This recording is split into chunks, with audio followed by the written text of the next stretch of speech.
حضور صلی اللہ علیہ وسلم کی حیات طیبہ کے آخری ایام میں یہ واقعہ پیش آیا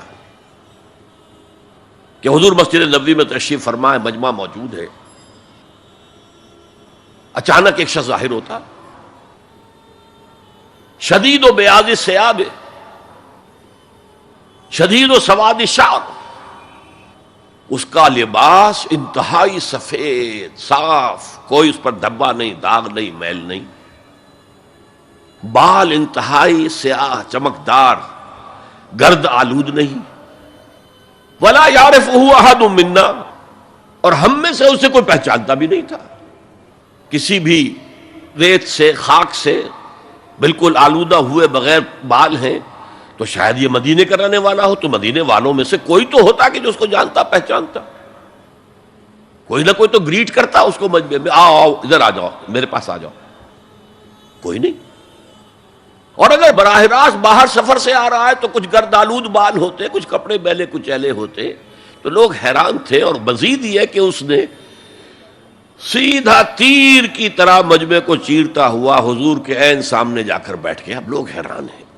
یہ ہے کون؟ اس کی یہ جرت، یہ جسارت، اور اس طرح دو زانو بیٹھا کہ حضور کے گھٹنوں کے ساتھ اپنے گھٹنے جوڑ دیے اور حضور کی رانوں پر اپنے دونوں ہاتھ رکھ دیے۔ اب سوال کیا، یا محمد اخبرنی عن الاسلام، اے محمد مجھے بتاؤ اسلام کیا ہے؟ حضور نے فرمایا وہی جو میں ابھی آپ کو حدیث سنا چکا ہوں، الاسلام ان تشہد اللہ الہ الا اللہ وان انا رسول اللہ وان تقیم الصلاۃ وتؤتی الزکاۃ وتصوم رمضان وتحج البیت ان استطعت الیہ سبیلا۔ پھر کہا اخبرنی عن الایمان، لیکن یہ کہ ان روایتوں میں بھی اس کو روایت کرنے والے بہت سے صحابہ ہیں، عبداللہ ابن عمر بھی ہیں، حضرت عمر خود بھی ہیں رضی اللہ تعالی عنہما، ابو ہریرہ بھی ہے، عبداللہ ابن مسعود بھی ہیں، کیونکہ ایک مجمع میں واقعہ ہو رہا تھا نا، تو مجمع کے اندر تو بہت سے لوگ سن رہے ہیں، اگرچہ جیسے آج بھی ہوگا کہ میں جو بات کہہ رہا ہوں آپ میں سے بہت سے حضرات میری ساری بات سن کر اگر کہیں جا کر رپورٹ کریں گے تو ان کی باتوں میں اختلاف ہو جائے گا، لہذا اس حدیث کی روایت میں اختلاف ہے۔ بعض روایتوں میں یہ ہے کہ پہلے پوچھا اخبرنی عن الایمان، پھر پوچھا اخبرنی عن الاسلام، اور یہ جو حضرت عمر کی روایت ہے اس میں ہے سب سے پہلے آپ نے پوچھا اخبرنی عن الاسلام، پھر دوسرا سوال آیا اخبرنی عن الایمان۔ اچھا، اس کے بعد ایک دو سوال اور بھی کیے، اب میں تفصیل میں نہیں جا سکتا۔ پھر وہ شخص چلا گیا، حضور نے کہا ذرا اس کو بلانا واپس، تو دیکھا تو کہیں بھی نہیں، زمین کھا گئی، آسمان اچک کر لے گیا، اللہ جانے۔ تب حضور نے فرمایا اوہ یہ جبرائیل تھے جو تمہیں تمہارا دین سکھانے آئے تھے، یعلمکم دینکم اذ لم تسألوہ، جبکہ تم نے اس کے بارے میں سوال نہیں کیا، اور یہ پہلی بار ہے کہ میں جبرائیل کو پہچان نہیں سکا، انسانی شکل میں وہ آئے اور میں پہچان نہیں پایا، ورنہ اکثر حضرت دہیہ کلبی کی شکل میں آتے تھے انسانی صورت میں، جب بھی حضرت جبرائیل آتے تھے۔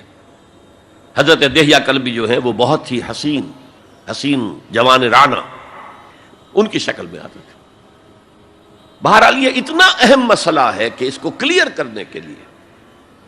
کہ دودھ کا دودھ پانی کا پانی علیحدہ ہو جائے، ایمان کیا ہے، اسلام کیا ہے، دنیا کا نظام اسلام پر ہے، ایمان پر نہیں ہے، آخرت کا معاملہ ایمان پر ہے، اسلام پر نہیں ہے۔ کوئی شخص مسلمانوں کا بہت بڑا قائد ہو، بہت بڑا لیڈر ہو، لیکن ہو سکتا ہے آخرت میں زیرو ہو۔ میں حدیث سنا چکا ہوں آپ کو، ایک شخص دنیا میں شہید سمجھا جا رہا تھا، ایک شخص دنیا میں بہت بڑا عالم سمجھا جا رہا تھا، ایک شخص دنیا میں بہت بڑا سخی سمجھا جا رہا تھا، اور اللہ نے سب کے دعوے جو ہیں ان کی نفی کر دی۔ تم نے جنگ کی تھی اس لیے لیقال جریء کہا جائے، بہت ہی جری آدمی ہے صاحب، بہت بہادر آدمی، کیا کہنے اس کے، لیقال سخی، بھائی بڑا سخی آدمی ہے، سخاوت کے دریا بہا دیے اس نے،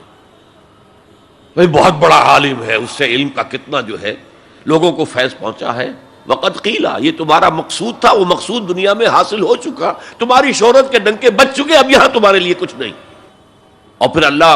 حکم دے گا اور فرشتے منہ کے بل گھسیٹتے ہوئے اسے جہنم میں جھونک دیں گے۔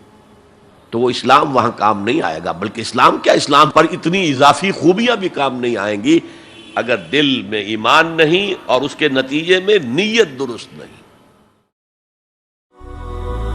هي الحلقات تحفظني بآيات من القرآن، هي الحلقات تملأني بحب المصطفى العدنان.